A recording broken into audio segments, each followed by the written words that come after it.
بسم الله الرحمن الرحيم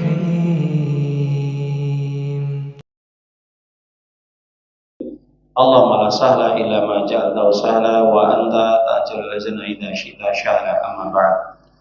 Alhamdulillah para hadirin jamaah kaum muslimin yang insyaallah mudah-mudahan senantiasa mendapatkan taufik, hidayah dan pertolongan Allah Subhanahu wa taala.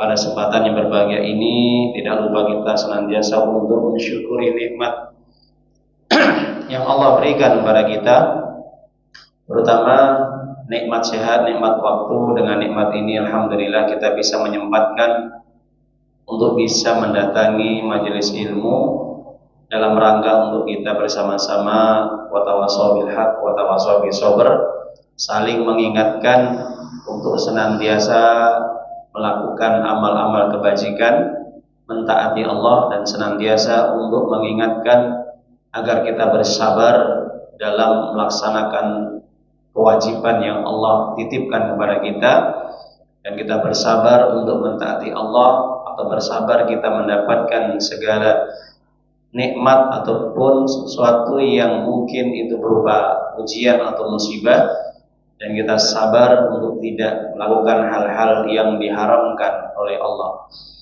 Alhamdulillah, kita juga bersyukur kepada Allah Ta'ala yang telah membimbing kita, memberikan petunjuk hidayah kepada kita, sehingga kita bisa tetap sampai hari kini kita tetap masih ibadah kepada Allah, dan kita masih istiqomah untuk berada di atas jalan yang benar, dan mudah-mudahan sesuai dengan apa yang telah ditentukan oleh Allah di dalam Al-Quran dan juga di dalam sunnahnya yang mulia sallallahu alaihi wasallam.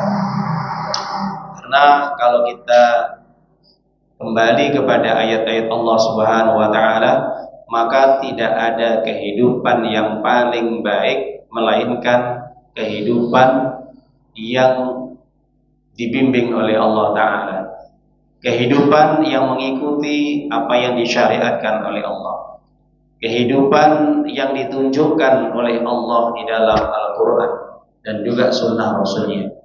Oleh sebab itu, para jamaah Bapak Ibu yang dimuliakan oleh Allah Ta'ala, di bulan Zulqa'dah, bulan yang mulia ini juga, mudah-mudahan kita tetap terus menjaga iman kita, menjaga amal soleh kita sampai kita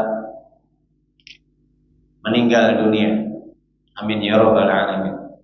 Para jamaah Bapak Ibu yang dimuliakan oleh Allah Subhanahu wa taala, kita akan melanjutkan kajian kita apa yang menjadi tema pembahasan kita yang telah lalu, yaitu terkait dengan kiat-kiat atau cara-cara bagaimana agar kita tetap istiqomah dalam kita beribadah kepada Allah. Karena memang pada dasarnya manusia itu, kalau kita kembali kepada ayat-ayat Allah, iman itu bisa naik dan bisa turun. Iman itu bisa naik, bisa turun. Artinya orang ketika ibadah, meskipun dia ini rajin ibadah, pastinya suatu saat dia akan mengalami kefuturan. Futur itu adalah lemah, futur itu adalah down, ya. Tapi kefuturan orang-orang yang betul-betul dia istiqomah, itu dia tidak akan keluar dari syariat, dia tidak akan meninggalkan ibadah kepada Allah, meskipun dia kadang-kadang malas dalam arti tidak mengerjakan yang sunnah, itu hal yang bisa ditolerir. Tidak mengerjakan yang sunnah, bukan meninggalkan yang wajib. Perhatikan. Jadi ketika di saat mungkin ketika kita mungkin tidak semangat melakukan amal-amal yang sunnah, amal-amal nawafil, maka itu hal yang bisa dimaklumi. Kenapa? Karena pada dasarnya manusia itu, sebagaimana para ulama mengatakan, al-imanu yazid wa yanqus, yang disampaikan oleh Abdullah bin Abbas dan juga Imam Asy-Syafi'i dan ulama-ulama yang lain, bahwa pada dasarnya iman seseorang itu yazid wa yanqus. Iman itu kadang-kala bisa naik, kadang-kala juga kadang-kadang turun. Apa penyebab iman seseorang atau mungkin iman kita ini bisa naik? Disebabkan karena kita di saat semangat dalam kita beribadah, di saat kita mentaati Allah, kita menjaga perkara-perkara yang wajib, dan juga kita berusaha untuk menjaga yang sunnah-sunnahnya, ini kondisi iman kita naik. Jadi kondisi kita naik pasang. Nah, ini kan banyak penyebabnya. Penyebabnya mungkin iman kita bisa naik karena apa? Karena kita senantiasa banyak berdoa kepada Allah, kita banyak bertobat, kita banyak istighfar kepada Allah, kita memohon kepada Allah agar senantiasa dijaga iman kita.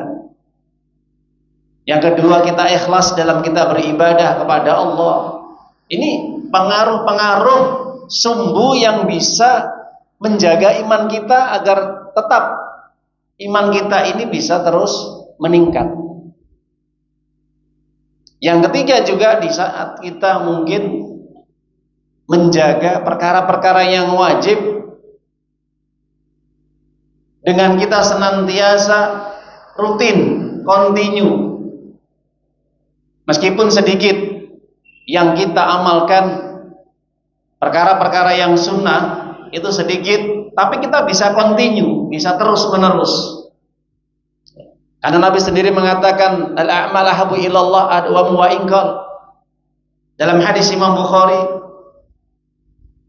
Nabi SAW menjelaskan bahwa amal yang paling disukai oleh Allah adalah yang sedikit, tapi dia tetap continue, terus menerus, daripada amal banyak tapi suatu ketika dia langsung meninggalkan amal tersebut. Nah, ini sering kadang-kadang kita banyak beramal tapi tidak bisa continue, tidak bisa berkesinambungan terus menerus. Nah, ini akhirnya kan down. Lebih baik sedikit tapi terus menerus. Ini yang paling disukai oleh Allah Subhanahu wa taala.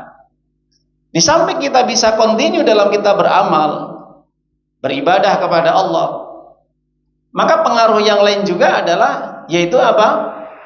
Pengaruhnya adalah kita berteman dengan orang-orang yang baik, berteman dengan orang-orang yang soleh, cari komunitas yang baik, cari lingkungan yang baik, pergaulan-pergaulan yang baik, teman yang bisa mengingatkan kita untuk mentaati Allah, teman yang senantiasa menegur kita tatkala kita berbuat salah, berbuat dosa, berbuat maksiat kepada Allah, teman yang senang apabila kita nih rajin ibadah, senantiasa memberikan support, dukungan. Ini pengaruh seseorang ini bisa istiqomah, atau pengaruh kita bisa terus menerus kita beribadah kepada Allah dan bisa terjaga iman kita. Karena memang betul, ya, kalau kita mencari pergaulan, mencari teman, mencari orang yang menjadi keseharian kita, ngobrol, ya. Tapi setiap kita ngobrol, ketika kita bincang-bincang, dimanapun kita berada, kalau yang dibicarakan, yang diobrolkan, yang disampaikan itu adalah hal-hal yang baik, mengandung kebaikan, bahkan bisa memotivasi kita, mendukung kita, mensupport kita, membantu kita dalam ibadah kepada Allah secara tidak langsung, maka ini bisa menjadikan kita istiqomah. Coba kalau kita renungi, ya, bagaimana kisah dua nabi yang mulia, Nabi Musa dan juga Nabi Harun alaihi wassalam. Ketika Nabi Musa alaihissalam diutus oleh Allah Ta'ala untuk menghadap Fir'aun, mendakwai Fir'aun yang begitu kejam, yang begitu otoriter, yang begitu bengis, yang tidak beri kemanusiaan, maka Nabi Musa alaihissalam merasa canggung, merasa berat untuk menghadapi Fir'aun. Kenapa? Karena watak karakter Nabi Musa alaihissalam ini temperamental tinggi, mudah emosi, mudah marah, kan gitu. Dan mungkin bicaranya agak gagap gitu. Itu Nabi Musa alaihissalam. Maka Nabi Musa alaihissalam minta kepada Allah agar ada teman sahabat yang bisa menemani dia untuk menghadap Fir'aun sebagai juru bicara. Maka saat itulah kemudian Allah Ta'ala mengirimkan atau memilih Nabi Harun alaihissalam untuk menemani Nabi Musa alaihissalam untuk mendakwai Raja Fir'aun, Raja Mesir Ramses yang ketiga. Maka ikhwan, ikhwati fi din azakumullah, hal ini diabadikan di dalam Al-Quran surat Fussilat ayat yang ke-6, surat yang 41. Allah Ta'ala mengatakan khala satashuddu adudaka bi akhik. Ya, apa kata Allah? Ketika Allah berfirman satashuddu adudaka bi akhik, ya, bi akhika. Allah berfirman kepada Nabi Musa alaihissalam bahwasanya kami akan membantumu, menguatkanmu dengan mencari teman sahabat yang bisa nanti menolongmu, membantumu. Ya. Jadi terkait dengan ayat ini, maka Allah memilih Nabi Harun alaihissalam sebagai relasi, sebagai sahabat, sebagai teman, ya, teman curhat, teman bicara, teman untuk apa saja, yang dimana ini bisa menguatkan semangat Nabi Musa alaihissalam untuk terus berdakwah, terutama ketika menghadapi Raja Fir'aun. Bayangkan, menghadapi raja yang kejam saat itu. Nah, ini kalau tidak ada sahabat teman yang bisa mungkin memotivasi, menguatkan, menyemangati, mengingatkan, ya, maka jelas Nabi Musa alaihissalam tidak mampu. Dan ini jelas diabadikan oleh Allah Ta'ala. Maka berdasarkan ayat ini para ahli tafsir mengatakan, maka disinilah Allah Ta'ala memilih seorang nabi yang mulia, Nabi Musa alaihissalam, ketika berdakwah, mendakwai Raja Fir'aun laknatullah alaihi. Juga seorang nabi yang mulia, teman pendamping yang mulia, yaitu Nabi Harun alaihissalam. Bagaimana ketika mendakwai Fir'aun, dipilih teman yang baik, teman yang mulia, sahabat yang bisa mengingatkan Nabi Musa alaihissalam. Kita bisa mengambil pelajaran bahwasanya tatkala kita memilih, mencari komunitas, teman, pendamping, siapapun, bahkan sampai-sampai pendamping hidup kita pun di saat kita menikah, kita berkeluarga, itu pun harus pendamping, teman yang sehari-hari, ya, kita berkumpul. Maka pendamping yang betul-betul, teman yang betul-betul bisa mengingatkan kita untuk tetap mentaati Allah Ta'ala. Makanya sampai Nabi SAW dalam urusan rumah tangga saja, ini bisa juga dalam rumah tangga ini bisa istiqomah. Suami ini bisa tetap semangat ibadah, suami tetap bisa taat kepada Allah kalau pendamping hidupnya, teman hidupnya yang sehari-hari bisa mengawal dia, mengingatkan dia, menjaga dia. Maka ini merupakan bagian daripada keistimewaan. Nabi mengatakan, hendaknya kalian mencari istri yang solehah. Alaika bi imratin solehah. Hendaknya kalian mencari istri yang solehah. Kenapa? Karena istri solehah itu allati tu'inu fi ta'ati rabbik, ya. Jadi istri yang kamu pilih, kalau itu istri yang soleh, itu bisa nanti dia menolong kamu beribadah kepada Allah, bisa membantu untuk mentaati Allah.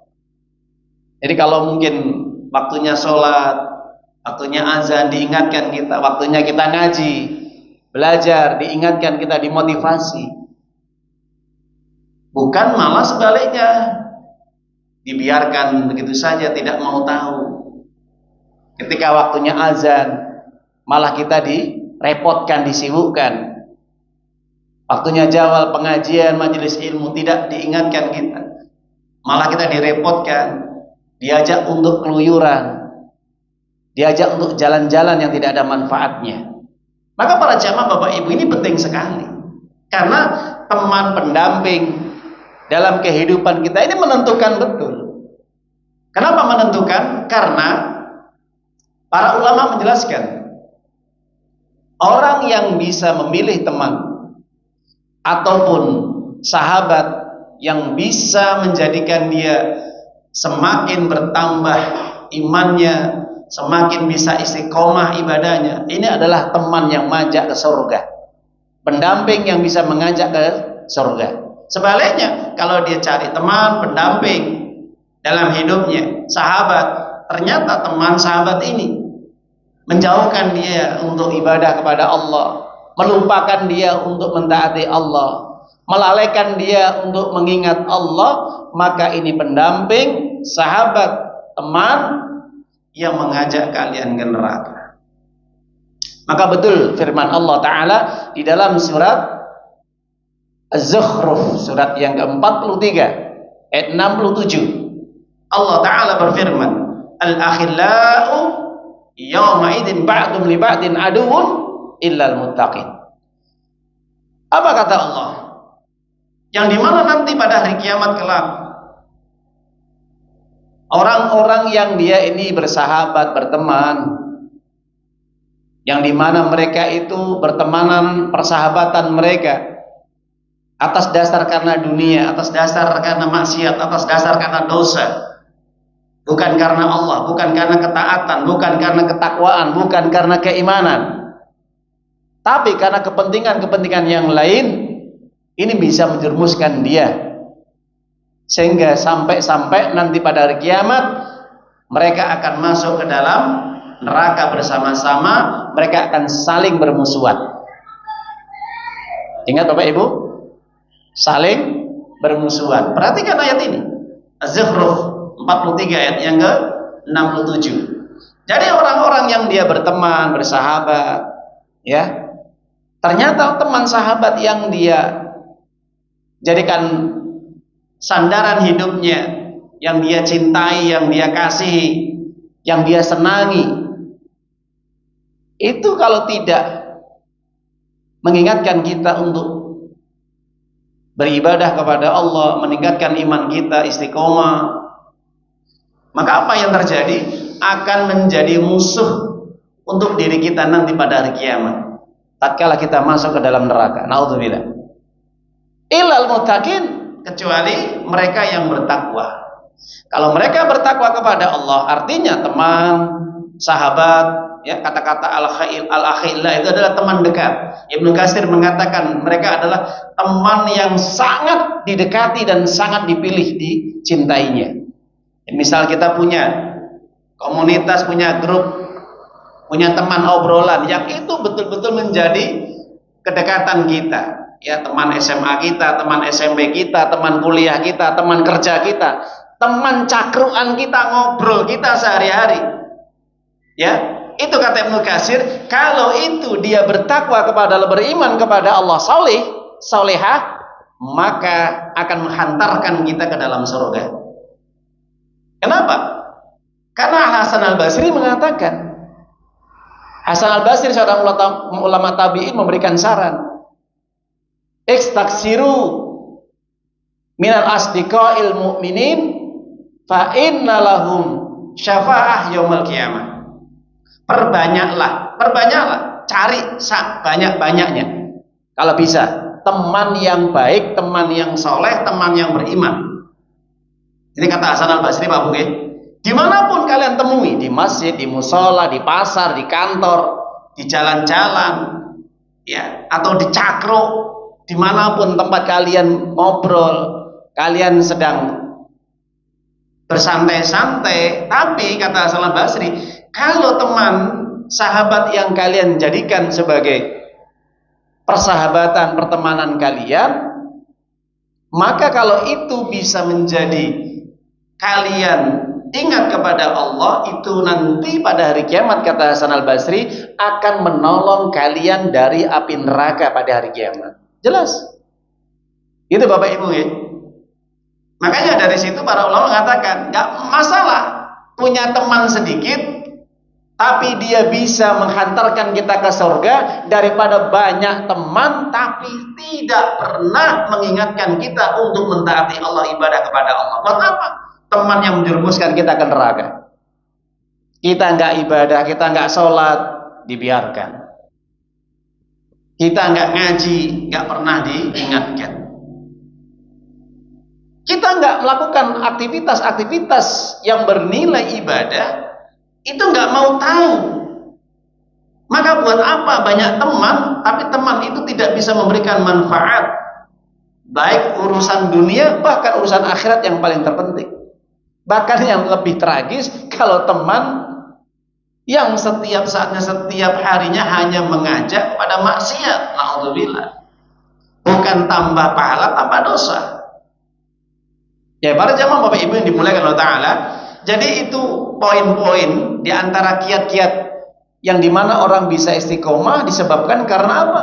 Karena dia punya teman, punya sahabat, ya, punya relasi yang dimana teman-teman yang dia ikut di dalam grup perkumpulan, pertemanan atau komunitas tadi yang bisa mengingatkan kita, mengingatkan seseorang untuk ibadah kepada Allah Ta'ala.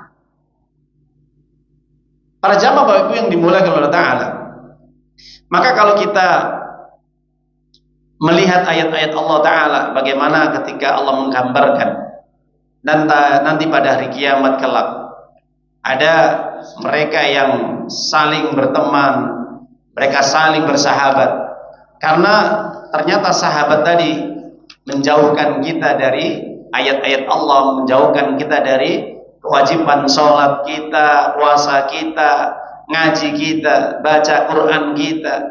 Maka ini merupakan kerugian yang besar sekali. Perhatikan di dalam surat Al-Furqan, surat yang ke-25, ayat yang ke-27 sampai 29. Allah Ta'ala berfirman, wa yawma ya'adzu dzalimu 'ala yadayhi yaqulu ya laitani ittakhadtu ma'ar rasuli sabila ya wailata laitani lam attakhidh fulanan khalila laqad adallani an dzikri ba'da ja'ani wa kana syaitanu lil insani khadula. Allah Ta'ala berfirman, nanti pada hari kiamat kelak, ini Allah Ta'ala ya, Allah Ta'ala ini sudah memberitahukan sekarang kita di dunia diberitahu sama Allah, diingatkan kita sama Allah. Nanti pada hari kiamat ketika orang-orang yang zalim, orang-orang yang senang berbuat maksiat, senang berbuat dosa, senang melakukan kekufuran, kesyirikan, bid'ah, khurafat, tahayul, dan banyak lagi dosa-dosa yang lain, kemaksiatan yang lain, mereka semuanya menggigit kedua jari mereka. Jadi kata-kata menggigit kedua jari itu menunjukkan sebagai bentuk penyesalan mereka ketika mereka diperlihatkan neraka. Coba perhatikan Bapak Ibu. Jadi ayat ini sudah mengingatkan kita sekarang kita masih di dunia, mumpung kita masih hidup, sebelum kita menyesal. Orang-orang zalim nanti ketika pada hari kiamat, ketika mereka dibangkitkan, dikumpulkan di padang mahsyar, ketika mereka mendapatkan catatan yang buruk, catatan sebelah kiri, mereka akan diperlihatkan api neraka, maka mereka menggigit kedua jari mereka. Ada yang mengatakan mereka menggigit jari ini sebagai bentuk apa? Penyesalan mereka. Jadi kalau orang itu menggigit jari itu tampak itu adalah kesedihan yang luar biasa. Ya, tandanya dia mendapatkan sesuatu yang buruk atau musibah. Itu para ulama ketika mentafsirkan ayat ini. Jadi kata-kata menggigit kedua jari mereka atau jari-jari mereka. Maka saat itu ketika mereka menggigit jari mereka, kemudian mereka mengatakan, ya, sambil menyesal, sekiranya dulu saya tidak mengikuti mereka. Seandainya dulu saya lebih mengikuti nabi saya. Perhatikan Bapak Ibu, mengikuti nabi saya, rasul saya, yaitu Nabi Muhammad SAW yang sudah dikhabarkan di dalam Al-Quran dan sunnahnya. Kenapa saya pilih dia, pilih mereka? Ternyata apa? Seandainya dulu saya tidak menjadikan teman dekat saya, perhatikan kata Allah. Ini penyesalan di akhirat ya, bukan di dunia. Seandainya dulu saya tidak mengambil dia sebagai teman dekat saya, sahabat saya, partner saya, relasi saya dalam hal apapun, karena dia tidak pernah mengingatkan saya untuk mentaati ibadah kepada Allah. Ya Tuhanku, aku menyesal, betul menyesal. Bahasane wong Jawa nyapu aku ndadekne kanca sing jelas bejat, rusak akhlake, ora duwe agama. Ora nate ibadah, ora nate salat, ora poso, ora nate ngaji, senengane mendem lan sak piturute. Ini penyesalan yang luar biasa nanti pada hari kiamat, Bapak Ibu. Ya? Lah, kenapa? Karena mereka ternyata menyesatkan aku dari jalan Allah dan menjauhkan aku dari Al-Quran. Boro-boro kok diajak ngaji, ngingatkan sholat aja nggak pernah. Waktu adzan yang seharusnya ayo sholat, enggak. Terus ngobrol, terus sampai habis waktunya. Jelas Bapak Ibu? Ya, hati-hati. Ini penyesalan nanti pada hari kiamat. Ketika sudah seperti ini ya sudah. Tidak akan bisa terulang kembali, ingat. Kalau sudah seperti ini tidak akan kita kembali lagi di dunia sekarang ini. Kenapa? Kalau sudah menyesal ya sudah. Laqad adallani an dzikri, karena mereka telah menyesatkan aku. Artinya mereka menjauhkan aku dari Allah yang seharusnya aku itu ingat kepada Allah.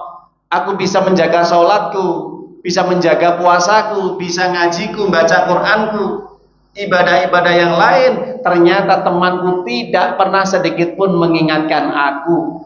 Malah asik aku ngobrol, asik dengan bermain musik, asik aku bersantai-santai dan yang lainnya. Sudah.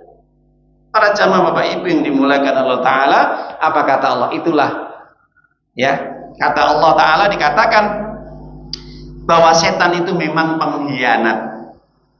Setan itu pengkhianat. Jelas Bapak Ibu. Kata-kata setan di sini itu bukan jenis tapi karakter sifat yang menjauhkan dari Allah itu setan. Baik itu jin ataupun manusia, kalau dia menjauhkan kita, melupakan kita, melalaikan kita untuk ibadah mentaati Allah, itu namanya syaitan. Makanya Allah turunkan di dalam surat An-Nahl ayat yang ke-98, surat yang ke-16, wa idza qara'tal Qur'an fasta'id billahi minasyaitonir rajim. Kalau kalian akan membaca Al-Qur'an, dahulilah, awalilah, mulailah dengan membaca a'udzu billahi minasyaitonir rajim. Aku berlindung kepada Allah dari syaitan yang terkutuk. Kenapa? Karena syaitan itu paling tidak suka kalau dibacakan ayat-ayat Allah. Ingat Bapak Ibu ya? Syaitan itu paling tidak suka kalau dia ini diperintahkan sama Allah. Ingat ya, dalam surat An-Nahl ini. Jadi kalau ada orang disuruh ibadah nggak mau, maaf ya, ini kata Allah ya, itu syaitan. Sangar ya Ustadz? Enggak sangar. Karena Allah Ta'ala mengatakan seperti ini, jangan mengikuti karakter sifatnya syaitan yang jauh dari Allah. Makanya sampai diturunkan juga di dalam surat Al-Baqarah 208, wala tattabi'u khutatis syaitan innahu lakum aduwwum mubin. Jangan mengikuti langkah-langkah setan. Apa langkah-langkahnya Bapak Ibu? Langkah-langkah itu adalah karakter sifat yang dimiliki oleh setan itu sendiri, yang senangannya adalah maksiat dan melakukan dosa. Itu setan Bapak Ibu. Bisa dari galangan jin dan manusia. Alladzi yuwaswisu fi sudurin nas minal jin nati wan nas. Jadi setan itu menggoda manusia dalam bisikan-bisikannya. Ngapain sholat? Ngapain ngaji? Garai pinter. Ya, lebih baik kita santai, jogging, maksiat, ngobrol-ngobrol lain. Itu karakter setan. Setan itu selalu melalaikan, menjauhkan. Jadi kalau kita sudah lalai, ya, sudah kita terbius, nah itu kita masuk perangkapnya setan. Kenapa? Karena itu musuhmu. Ingat, musuhmu, kata Allah. Para jamaah Bapak Ibu yang dimuliakan Allah Ta'ala, kiat yang selanjutnya agar senantiasa kita untuk tetap bisa istiqomah, selain kita memilih teman sahabat yang bisa senantiasa mengingatkan kita untuk ibadah kepada Allah Ta'ala, agar kita senantiasa rajin semangat dalam melakukan kebaikan amal solih, maka di antara bentuk kita agar senantiasa kita istiqomah, Maka para ulama menjelaskan hendaknya kita mempelajari Al-Quran, kita menghayati isi kandungannya, kita senantiasa untuk bisa mengamalkan apa yang diperintahkan oleh Allah dan menjauhi apa yang dilarang oleh Allah. Ini bisa menjadikan orang istiqomah. Karena apa Bapak Ibu? Bisa jadi banyak orang yang pandai membaca Al-Quran, pinter, bacaannya bagus dan yang lainnya, tapi kadang-kadang mereka tidak mau mengamalkannya. Ini banyak sekali, ya. Jadi dia mengerti kalau itu perintah, tahu, dia mendengar, dia ngerti, tapi tidak mau dikerjakan. Itu larangan, nggak boleh, itu haram, tapi tetap dilaksanakan. Maka orang yang seperti ini sulit untuk istiqomah. Kenapa? Karena masih berani untuk menerjang larangan-larangan Allah dan berani untuk meninggalkan perintah Allah. Padahal orang istiqomah nggak seperti itu, kata Allah. Orang istiqomah itu yang bagaimana? Orang istiqomah itu yang dia betul-betul berusaha untuk melaksanakan, mengerjakan apa yang Allah perintahkan. Kalau ini sudah dilaksanakan, maka akan tumbuh dalam jiwanya apa? Takwa. Jelas Bapak Ibu nggih? Jadi yang dikatakan takwa, muttaqin adalah mereka yang betul-betul berusaha untuk melaksanakan apa yang Allah perintahkan dan menjauhi apa yang dilarang oleh Allah tanpa ada komen. Ingat Bapak Ibu, apa komen? Apa komen? Dipermasalahkan dulu. Nah, ini kok gini lah gitu. Gak usah. Orang istiqomah itu cirinya itu dia tidak akan pernah komen terhadap perintah Allah dan tidak pernah mengomentari larangan Allah. Abot ya, berat ya, gak usah. Lah kalau kita tidak mau diperintah sama Allah dan itu dirasa berat, kalau kita tidak mau menjauhi larangan Allah dan itu dirasa itu beban, ya sudah. Kita nggak usah mengharapkan surga. Ngapain mengharapkan surga? Wong surga itu diberikan bagi orang-orang yang memang siap mentalnya apa? Diuji sama Allah. Siap untuk diuji sama Allah. Kita ini hidup di dunia ini seperti orang sekolah Pak Bu ya. Kita mendapatkan ujian. Bisa nggak kita lulus gitu aja? Makanya Allah Ta'ala turunkan di dalam Al-Quran surat An-Nisa surat yang keempat ayat 66. Apa kata Allah SWT? Walau annahum fa'alu ma yu'aduna bihi lakana khairan lahum wa asyadda tathbita. Allah Ta'ala berfirman di dalam ayat tersebut, seandainya mereka, di pertengahan ayat akhir ya, di situ Allah mengatakan walau annahum fa'alu ma yu'aduna bihi lakana khairan lahum wa asyadda tathbita. Jelas? An-Nisa 66. Pertengahan ayat ya. Saya ambil pertengahan ayat sampai akhir. Seandainya mereka mau mematuhi perintah Allah, ingat, menjalankan apa yang Allah perintahkan, itu lebih baik bagi mereka. Apa yang kita dapatkan kebaikan itu? Kebahagiaan, keselamatan, hidup di dunia dan akhirat kelak. Itu kata-kata khair, ingat. Jadi kalau Allah sudah mengatakan khair, itu menunjukkan Allah sudah memberikan kebaikan yang besar kepada kita. Kita akan hidup bahagia, kita akan selamat dunia dan akhirat. Itu janji Allah. Tidak hanya di situ, berarti di situ ditambah lagi wa syadda tasbita, akan memperkokoh imanmu. Ingat Bapak Ibu ya. Maksudnya apa? Kita akan diberi istiqomah sama Allah. Jadi di antara penyebab orang bisa betul-betul istiqomah adalah ketika dia mampu menjalankan perintah Allah. Jadi ingat, kalau itu sudah perintah Allah, sekali lagi Bapak Ibu ya, jangan dikomen, jangan dikomentari. Ya. Kok berat ya? Kok abot ya? Kok gini ya? Jangan, nggak usah. Kenapa? Itu tandanya orang yang kadang-kadang masih ragu-ragu dengan apa yang Allah janjikan. Padahal Kalau dia mau berpikir saja sejenak. Kenapa Allah memerintahkan kita? Karena Allah senang dengan kita. Kenapa Allah memberikan larangan, melarang kita? Karena Allah peduli terhadap kita. Kenapa Allah menguji kita? Memberikan ujian yang berat dalam kehidupan ini. Kalau kita sudah beriman. Karena ingin menaikkan derajat kita. Menghapus dosa-dosa kita. Itulah Bapak Ibu. Jadi kalau kita dikasih ujian, musibah, itu tandanya Allah itu masih perhatian terhadap kita. Nah kalau Allah tidak menguji kita, ya sudah. Sebagaimana orang-orang kafir itu yang lainnya, hidup mereka glamor, diberi kesenangan, apapun yang mereka inginkan selalu ada, jarang sakit, jarang mungkin mendapatkan persoalan atau masalah. Ya, itu orang-orang yang dijauhkan dari Allah.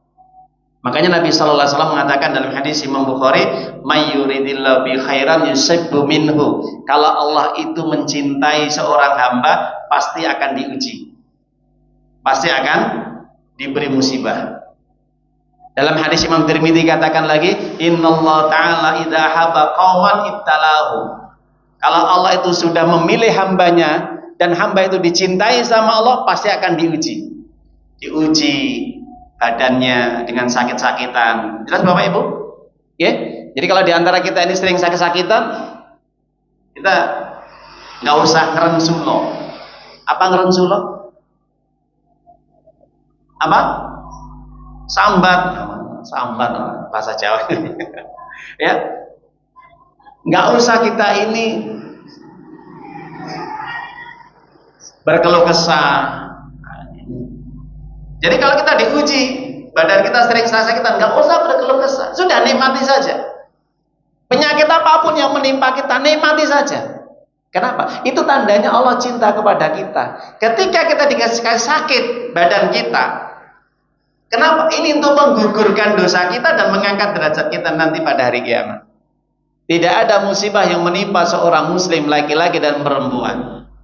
Ya, apapun, baik itu keluh kesahnya dia, baik itu sesuatu yang tidak menyenangkan, kesedihan, kegalauan, ketakutan, hatta syauqata syakuha illa kafratu biha khoti'ah.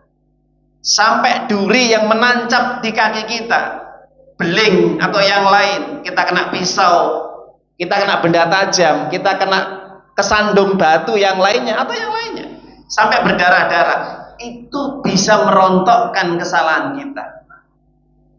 Sehingga nanti ketika kita bertemu dengan Allah, kita tidak membawa dosa. Ingat kata Nabi ya?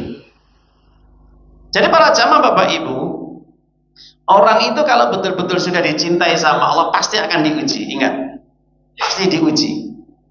Kalau enggak, akan ujian menimpa siapa?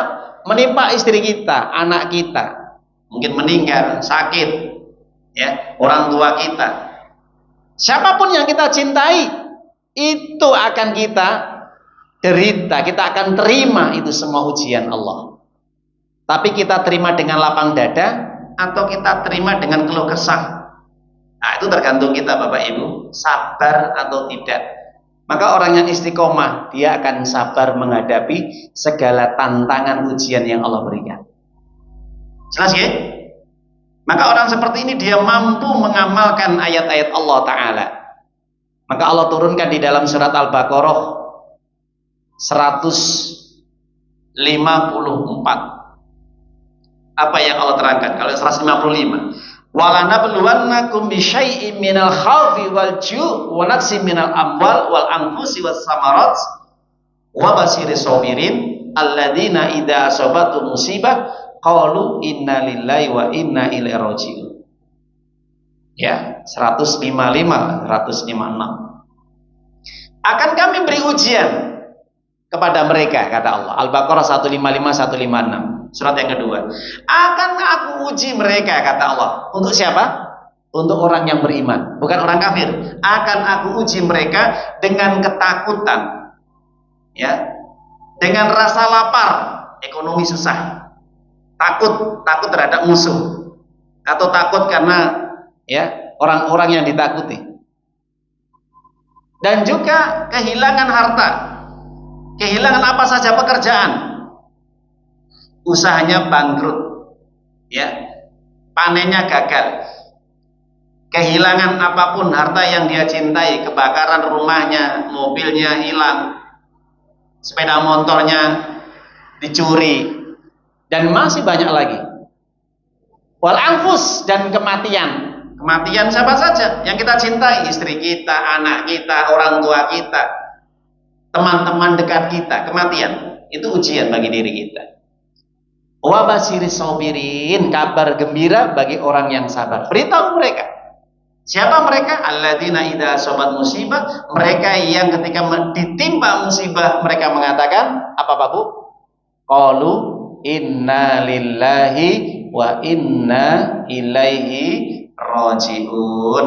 Mereka bisa mengatakan doa istirja ketika ditimpa musibah, sesungguhnya kami milik Allah dan kami akan kembali kepada Allah.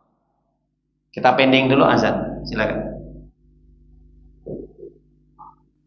Baik, para jamaah Bapak Ibu yang dimuliakan Allah Subhanahu wa taala, kita lanjutkan.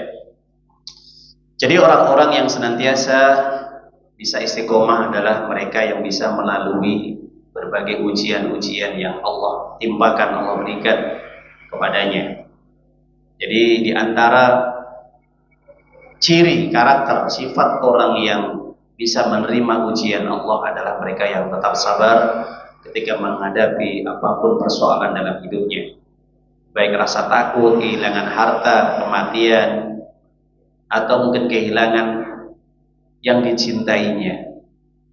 Maka hendaknya dia tetap sabar, dalam arti tetap dia ibadah kepada Allah. Sesulit apapun ujian, tetap ibadah kepada Allah. Jangan sampai tinggalkan Allah. Kenapa? Karena disitulah akan tampak keimanan kita di hadapan Allah Ta'ala, loyalitas kecintaan kita kepada Allah. Jadi orang yang betul-betul loyalitas cinta kepada Allah, dia akan mampu melewati ujian Allah. Maka inilah orang-orang yang akan berkumpul dengan para nabi, para rasul, orang-orang soleh nanti pada hari kiamat. Para jamaah Bapak Ibu yang dimuliakan Allah, meskipun ayat ini turun kepada istri sahabiah, istri sahabat yang bernama Ummu Salamah radhiyallahu ta'ala anha, ketika ditinggal suaminya meninggal dunia, maka Ummu Salamah ini bersedih. Maklum ya, namanya wanita itu kalau ditinggal suaminya yang tercinta itu pasti akan bersedih. Itu sudah fitrah wanita terutama, ya. Jadi ketika si Ummu Salamah ini ditinggal, ya, suaminya meninggal dunia, maka saat itulah Nabi menyampaikan hendaknya dia sabar menghadapi ujian dan perbanyaklah doa ketika diuji. Apa doanya? Allahumma ajirni fi musibati wakhluf li minha. Ya Allah, Allahumma ajirni fi musibati, hendaknya engkau berikan ganti yang lebih baik daripada apa yang engkau ambil. Ini adalah kalimat doa yang diajarkan Nabi kepada Ummu Salamah ketika suaminya meninggal. Allahumma ajirni fi musibati wa akhlif li khairan minha. Semoga aku bisa melalui ujian ini, musibah yang aku terima ya Allah, tapi berilah ganti yang lebih baik daripada ujian yang engkau berikan. Maka setelah selesai masa iddah 4 bulan 10 hari, kemudian baru Nabi melamarnya, dijadikan istrinya. Jelas Bapak Ibu? Apa ganti yang lebih baik? Suami yang lebih baik daripada yang pertama, yaitu adalah baginda yang mulia Muhammad SAW menjadi suami yang kedua. Gantinya ya Rasulullah SAW. Ya, jadi berkat doa tadi Allah jodohkan Ummu Salamah dengan Nabi Muhammad Rasulullah SAW. Masya Allah. Ya, para jamaah Bapak Ibu, hadani wa hadakumullah ta'ala, itu bagi orang yang beriman, mestinya ketika diuji dia tetap sabar. Dia tidak berkeluh kesah, mengeluh terus menerus sampai kemudian dia meninggalkan Allah Ta'ala kemudian meninggalkan perintah-perintahnya. Nah ini. Dan kemudian para jamaah Bapak Ibu yang dimuliakan Allah Ta'ala, ini mungkin yang terakhir ya. Kiat-kiat agar kita senantiasa bisa istiqomah, agar kita tetap berada di atas jalan yang benar sesuai dengan rambu-rambu Allah, berusaha untuk mengikuti perintah Allah dan menjauhi larangannya. Maka para ulama menjelaskan di antara kiat-kiat, cara-cara agar kita tetap istiqomah, perbanyaklah kita. Selain kita memperbanyak baca Quran, belajar Al-Quran dan sunnah-sunnahnya, dan mampu mengamalkannya, maka seringlah kita membaca, perbanyaklah kita membaca kisah-kisah orang-orang soleh yang terdahulu. Orang-orang soleh yang terdahulu, orang-orang alim, ulama-ulama terdahulu, salafus soleh, salaful ummah. Itu akan bisa meningkatkan iman kita. Kita bisa sering membaca, memperbanyak sahabat, ya, para sahabat Nabi. Kita juga membaca kisah-kisah para rasul, para nabi. Kita bisa membaca kisah-kisah orang-orang soleh Bani Israel dahulu, seperti Ashabul Kahfi, jelas ya. Kita bisa membaca bagaimana ketakwaan, kezuhudan, ataupun kesolehan ulama-ulama tabi'in, murid-murid para sahabat dan yang lainnya. Itu tujuannya adalah untuk memberikan semangat kita untuk ibadah. Ya. Betul, itu pengaruhnya luar biasa. Kalau kita membaca misalkan bagaimana perjuangannya Khalid bin Walid sebagai panglima perang, tidak pernah kalah dalam perang. Bagaimana kita bisa membaca kisahnya sahabat Nabi yang mulia Abdullah bin Mas'ud, bagaimana semangat belajar untuk mempelajari Al-Quran dan hadis Nabi. Bagaimana semangatnya Abdullah bin Abbas radhiyallahu ta'ala anhu. Bagaimana semangatnya ulama-ulama tabi'in, Hasan al-Basri,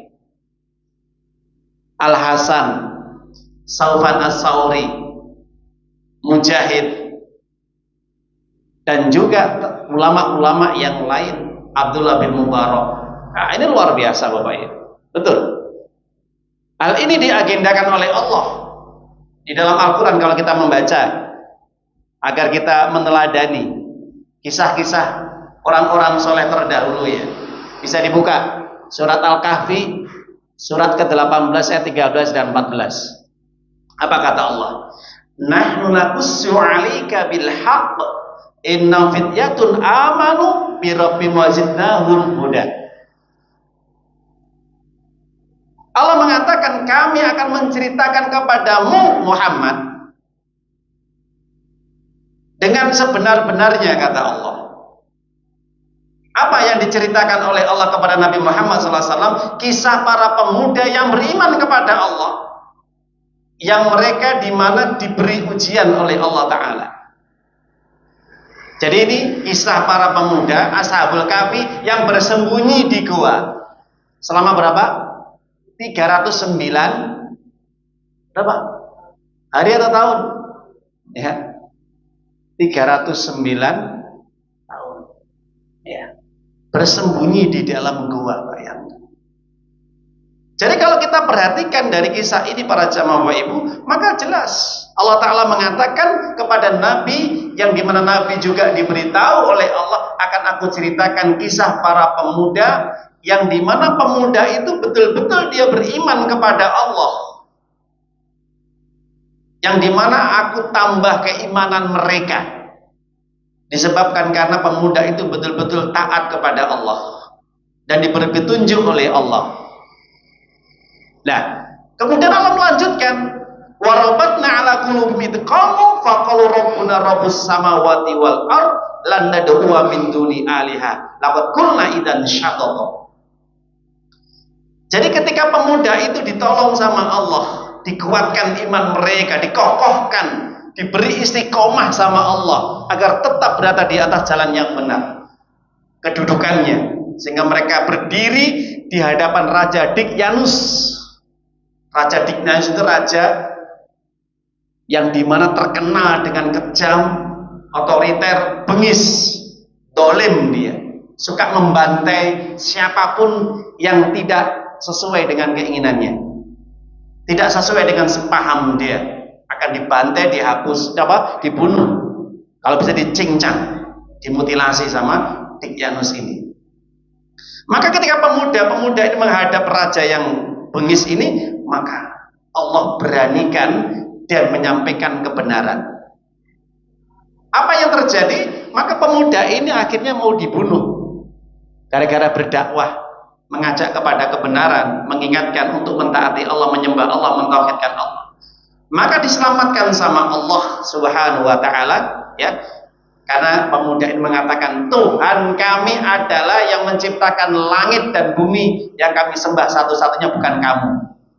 Jadi Dikyanus ini mengajak pemuda tadi untuk menyembah dirinya, sebagaimana Raja Namrud dan Fir'aun. Nggak mau, teguh dia, lebih baik mati di jalan Allah. Islam harga mati. Jelas Bapak Ibu? Iya. Artinya dia tauhid kepada Allah, berserah dirinya kepada Allah, mati hanya di jalan Allah, itu harga mati, tidak bisa ditawar.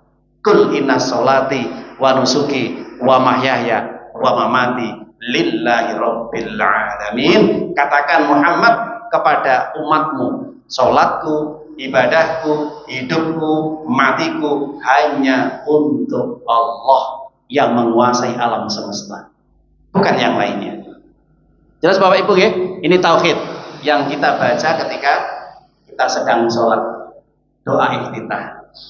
Para jamaah Bapak Ibu yang dimulai oleh Allah Ta'ala, itulah bagaimana kiat-kiat agar kita senantiasa bisa tetap istiqomah. Maka perbanyaklah kita membaca sejarah-sejarah para rasul, para nabi yang mulia, dan juga kisah nabi kita yang mulia Muhammad SAW, dan juga para sahabatnya, murid-murid yang tercinta, dan juga para ulama-ulama setelahnya, tabi'in, tabi'un, dan yang lainnya. Ini mudah-mudahan bisa memberikan motivasi kita untuk tetap semangat ibadah, mentaati Allah, dan untuk menghilangkan rasa futur kita, lemah kita, lalai kita, ya, bahkan jauh dari Allah Ta'ala. Ini saja kurang lebihnya para jamaah ibu yang kami sampaikan. Semoga sedikit ini bisa memberikan manfaat kepada kita semuanya, menambah iman kita dan amal soleh kita, dan mudah-mudahan kita juga diwafatkan tetap dalam istiqomah. Amin ya rabbal alamin. Allahumma tawfani muslimah wa hikni bis solihin. Ya Allah, wafatkanlah aku dalam kondisi Islam dan kumpulkanlah aku dengan orang-orang yang soleh nanti pada hari kiamat kelak. Surat Yusuf 101. Pada akhirnya kita tutup dengan bacaan hamdalah. Alhamdulillahirabbil alamin. Subhanaka Allahumma wa bihamdika asyhadu an la ilaha illa anta astaghfiruka wa atubu ilaik. Assalamualaikum warahmatullahi wabarakatuh.